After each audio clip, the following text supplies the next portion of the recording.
एक दुकानदार मृत्यु के बाद स्वर्ग के दरवाजे पर पहुंचा। उसे अपने जीवन में दूसरों को बहुत ठगा था। जितनी बेईमानी वह कर सकता था वह सब उसने की थी। लोगों से ज़्यादा पैसे ले लेना और सामान कम तौल कर देना उसकी आदत थी। इसलिए स्वर्ग के द्वार पर जो देवदूत खड़े थे उन्होंने दुकानदार को अंदर जाने से रोका। ऐसा कहा जाता है कि स्वर्ग और नर्क ये दो ऐसे स्थान हैं जहां मृत्यु के बाद व्यक्ति को जाना पड़ता है। जो व्यक्ति अच्छे कर्म करते हैं और किसी को बुरा नहीं चाहते हैं उन्हें स्वर्ग मिलता है, लेकिन जो लोग बुरे काम करते हैं, दूसरों को सताते हैं, उन्हें नर्क में रहना पड़ता है। यह भी कहा जाता है कि स्वर्ग में रहने वालों को हर तरह का आराम और ज़रूरत की सभी चीज़ें मिलती हैं, लेकिन नर्क में रहने वालों को अपनी सभी बुरे कामों की सज़ा वहाँ मिलती है। इसलिए धरती पर रहने वाले सभी मनुष्य स्वर्ग में ही जाना चाहते हैं। लेकिन दुकानदार ने कहा वह बहुत दुखी है और अब वह कभी भी बुरे काम नहीं करेगा।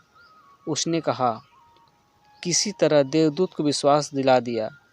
वह अब बदल गया है। इस तरह उसे स्वर्ग में रहने की जगह मिल गई। दुकानदार हर समय यह बात सिद्ध करने की कोशिश करता था कि वह सुधर गया है। वह बताना चाहता था कि उसे सही और गलत की पहचान है। इसलिए वह दूसरों की छोटी छोटी गलतियां निकालता रहता था। एक बार वह बादलों के ऊपर से धरती की ओर देख रहा था। उसने देखा कि एक छोटा बच्चा सेब के एक पेड़ से सेब चुरा रहा है। उसे यह देखकर बहुत गुस्सा आया।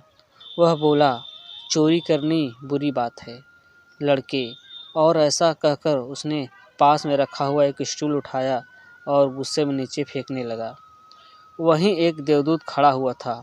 उसने यह देखा तो दौड़कर गया और स्टूल पकड़ लिया।